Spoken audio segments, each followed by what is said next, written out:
പെരുമ്പാവൂരിൽ നിന്ന് നേരെ ആലപ്പുഴ വീട്ടിലാണ് വരുന്നത്. സഖാവിൻ്റെ വീട്ടിൻ്റെ ഒരു 30 കിലോമീറ്റർ വരും അപ്പുറം വെച്ച് വണ്ടി അങ്ങ് വിറച്ച് അങ്ങ് ഓഫായി നിന്ന്. ഇനി എന്ത് ചെയ്താൽ നമുക്ക് പോകാൻ പറ്റുമെന്ന് ചോദിച്ചു. ഞാൻ പറഞ്ഞ് ബാക്കിൽ നിന്ന് ഒന്ന് അനക്കിയ ഒരു കൈ വെച്ച് തന്നാൽ ചിലപ്പോൾ വണ്ടി ഷാർട്ടാവും എടുക്കുമെന്ന് പറഞ്ഞു.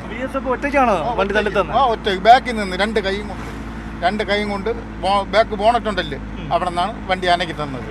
VSന്റെ സമര പോരാട്ട വഴികളിലേക്കുള്ള യാത്രകളിൽ ഒരുപാട് സാരഥിമാരുണ്ടായിരുന്നു. അവരെല്ലാം പ്രിയ നേതാവിന്റെ വിയോഗത്തിൽ തിങ്ങിപ്പൊട്ടുകയാണ്.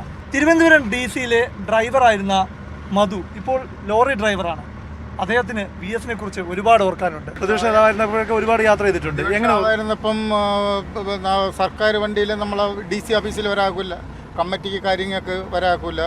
ഞാൻ ഇവിടെ പോയി വിളിച്ചുകൊണ്ട് വരും, ഇവിടെ കൺട്രോൾമെൻറ്റ് ഹൗസിൽ പോയി വിളിച്ചുകൊണ്ട് വരും.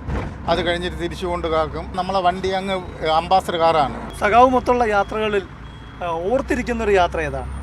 അത് ഇപ്പം ഇടുക്കി ഏലത്തോട്ടം തൊഴിലാളികളുടെ ഉദ്ഘാടനത്തിന് പോയപ്പം അത് എൻ്റെ മനസ്സിൽ നിന്ന് വിട്ടുമാറില്ല. കാര്യം എന്ന് വെച്ച് കഴിഞ്ഞാൽ അവിടെ ചെന്ന് ഇറങ്ങിയപ്പം സഖാവിനോടുള്ള പെരുമാറ്റവും ഇപ്പം അച്ചുമാമ എന്ന് കൊച്ചു കുട്ടികൾ വരെ അച്ചുമാമ എന്നാണ് വിളിക്കുന്നത്. എല്ലാം അച്ചുമാമ വന്നേ എന്നും പറഞ്ഞുകൊണ്ട് വണ്ടി ചെയ്ത് ചുറ്റും ഭയങ്കര ബഹളവും. അത് കേൾക്കുമ്പം തന്നെ നമുക്കൊരു രോമാഞ്ചം കൊള്ളും.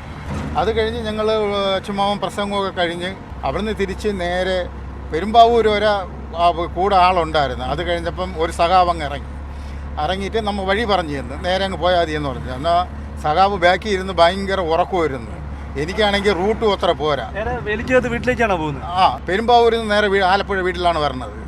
നേരെ വന്ന വഴിക്ക് ഒരു സഖാവിൻ്റെ വീട്ടിൻ്റെ ഒരു 30 കിലോമീറ്റർ വരും അപ്പുറം വെച്ച് വണ്ടി അങ്ങ് ഓടി വന്ന വണ്ടി അങ്ങ് വിറച്ച് അങ്ങ് ഓഫായി നിന്നപ്പം വിജനമായ സ്ഥലമായിരുന്നു. പേടിച്ചു. കാര്യം എന്ന് വെച്ചാൽ ആളുമില്ല, പേരുമില്ല, ഹൈവേ റോഡ്, വണ്ടി മാത്രം അങ്ങോട്ടും ഇങ്ങോട്ടും പോണ സൗണ്ട് മാത്രമേ ഉള്ളൂ. ആരും കൈ കാണിച്ചാൽ നിർത്തേയില്ല. അപ്പം ലാസ്റ്റ് ഞാൻ പറഞ്ഞ സഖാവ് വണ്ടി ഇങ്ങനെ ഓഫായിപ്പോയി, എന്താണ് ചെയ്യണമെന്ന് എനിക്കറിയില്ല. ഉറക്കത്തിലായിരുന്നു. ഞാൻ വിളിച്ചുണർത്തിയിട്ട് പറഞ്ഞ് സഖാവ് വണ്ടി ഓഫായിപ്പോയി, എന്ത് ചെയ്യണമെന്ന് അറിയില്ല. ഡീസലുണ്ടാകുന്ന ബസ്സിലേക്ക് ചോദിച്ചു. ഞാൻ പറഞ്ഞ ഡീസലൊക്കെ ഉണ്ട്, ഡീസലെല്ലാം ഫുൾ ടാങ്കാണ്, എന്ത് പറ്റിയെന്ന് അറിയില്ല. ഇനി എന്ത് ചെയ്താൽ നമുക്ക് പോകാൻ പറ്റുമെന്ന് ചോദിച്ചു. ഞാൻ പറഞ്ഞ് ബാക്കിൽ നിന്ന് ഒന്ന് അനക്കിയ ഒരു കൈ വെച്ച് തന്നാൽ ചിലപ്പോൾ വണ്ടി ഷാർട്ടാവും എടുക്കുമെന്ന് പറഞ്ഞു. ഞാനും കൂടെ ഫ്രണ്ടിൽ ഇറങ്ങി ഇങ്ങനെ ഡോറിൻ്റെ പുറത്ത് ഇങ്ങനെ കൈ, അപ്പം വേണ്ട വണ്ടിക്കകത്ത് കയറിക്കോളാൻ പറഞ്ഞു. ഞാൻ കയറി വണ്ടി സ്റ്റാർട്ട് ചെയ്ത് ബാക്കിൽ നിന്ന് അനക്കി ഗിയറിട്ട് സെക്കൻഡ് ഇട്ടെടുത്ത് വണ്ടി ഷാർട്ടായി. ഒറ്റ ബാക്കിൽ നിന്ന് രണ്ട് കൈയും കൊണ്ട് ബാക്ക് ബോണറ്റുണ്ടല്ലേ അവിടെ നിന്നാണ് വണ്ടി അനക്കി തന്നത്. വണ്ടി ഷാർട്ടായപ്പോൾ ഞാൻ പറഞ്ഞ് വണ്ടി ഷാർട്ടായി, അവ കേട്ടപ്പോൾ കയറട്ടാന്ന് ചോദിച്ച് കയറാൻ പറഞ്ഞു. വണ്ടി തള്ളിത്തരുമ്പോഴേ ഒരു വലിയ നേതാവാണ്. എന്ത് തോന്നി? അപ്പോൾ സങ്കടം തോന്നി. സഖാവിനെ കൊണ്ട് വണ്ടി തള്ളിക്കണോ എന്ന് സങ്കടം മനസ്സിനകത്തുണ്ടായി. എന്നാലും നമുക്ക് അവിടെ നിന്ന് വരണ്ടേ, വണ്ടി അവിടെ ഇട്ടയ്ക്കാൻ പറ്റില്ലല്ലോ. സഖാവിൻ്റെ ആലപ്പുഴ വീട്ടിൽ വന്നാലും നമുക്ക് ഡ്രൈവർ ആയിട്ടല്ല ടീച്ചർ കാണുന്നത്. നമ്മളവിടുത്തെ ഒരു അംഗത്തെ പോലെയാണ് ടീച്ചർ. ചൂടുവെള്ളം, കുടിക്കാൻ കഞ്ഞി, ചമ്മന്തി, കുളിക്കാനുള്ള തോർത്ത്, സോപ്പ് വരെ എടുത്ത് നമ്മൾ റൂമിനകത്ത് വെച്ചേക്കും. അത്രയും വേണ്ടപ്പെട്ട സഖാവിൻ്റെ ഭാര്യയാണ് ടീച്ചർ. തൊഴിലാളിയോടുള്ളൊരു കരുതൽ തന്നെയല്ലേ?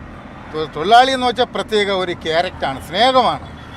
ദേശീയ ഫാമിൽ സംസാരിക്കില്ല. അങ്ങനെയൊക്കെയുള്ള ഒരു സഖാവ് പെട്ടെന്ന് പോയെന്ന് പറഞ്ഞപ്പോൾ ഒരു മനസ്സിനകത്ത് ദുഃഖം തന്നെയാണ്. VSന്റെ ഡ്രൈവറായിരുന്ന മധുവിൻ്റെ വാക്കുകളിൽ ഒരു കാര്യം വ്യക്തമാണ്.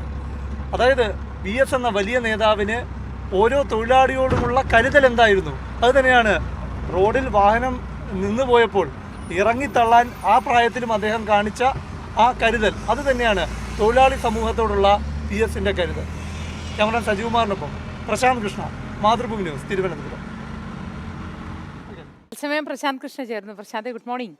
നമ്മളിത് എത്ര പറഞ്ഞിട്ടും തള്ളാണ് എന്ന് പറഞ്ഞുകൊണ്ട് കമൻറ്റ് ബോക്സിൽ ചിലരൊക്കെ പറഞ്ഞുകൊണ്ടേയിരിക്കുന്നു. പറയൂ, ആ ചേട്ടന് പറയാനുണ്ടായിരുന്ന കാര്യങ്ങൾ.